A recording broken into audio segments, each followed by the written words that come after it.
Hello বন্ধুরা, এই মুহূর্তে দাঁড়িয়ে আছি পূর্ব বর্ধমান জেলার রায়না 2 থানার অন্তর্গত ম্যান্ডেলা রোডের সংযোগস্থলে, যেটাকে সাধারণ মানুষ এখানকার আলমপুর পাসন্ডা রোড নামে পরিচিত বা চেনে।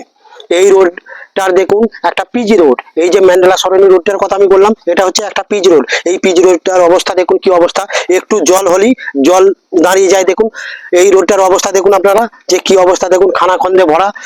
কিন্তু এই রোড থেকে আর একটা রোড আমি দেখলাম, ডান দিকে একটা ঢালাই রোড নেমে গেছে। যে রোডটার উপর দিয়ে আমি যাচ্ছি এখন, দেখুন রোডটা খুব একটা বড় নয় বা খুব একটা বেশি দূর যায়নি, হয়তো 500 মিটার মতো গেছে। কিন্তু এই রোডটা যেভাবে তৈরি করা হয়েছে, যে এই রোডটা কতটা মোটা, কতটা চড় এবং কতটা থিং, আমি যার জন্যই আপনাকে দেখাতে চাইছি। এইরকম রোড যদি আমাদের এই গ্রামের ভিতরে রাস্তাগুলো হতো, তাহলে পরে দেখা যেত যে দীর্ঘদিন ধরে মানুষ চলে হেঁটে ব্যবহার করে খুবই উপকৃত হতো এবং তারা আরাম পেত।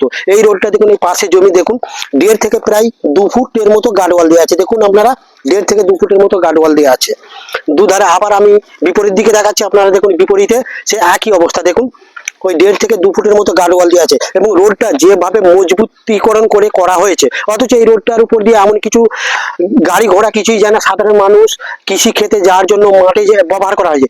আমি যার জন্য বলতে চাই যে এরকম রোড যদি আমাদের গ্রামের ভিতরে হতো, গ্রামের ভিতরে করা যেত, তাহলে পরে সাধারণ মানুষ খুবই উপকৃত।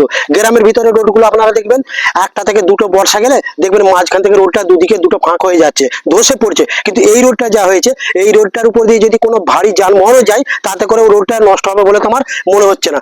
রোডটা যে নেতা দায়িত্ব নিয়ে যিনি করিয়েছেন, আমি উনাকেও ধন্যবাদ জানাব, এবং যে কন্ট্রাক্টর করেছেন আমি উনাকেও ধন্যবাদ জানাই। যে এইরকম রোড যদি হয়, তাহলে আমাদের পশ্চিমবাংলা সোনার পশ্চিমবাংলায় পরিণত হয়ে যাবে।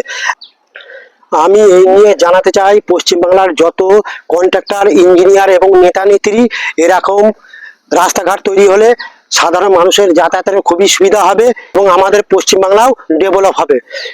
এ নিয়ে আপনাদের কি মতামত তা কমেন্ট বক্সে অবশ্যই জানাবেন। জয় হিন্দ।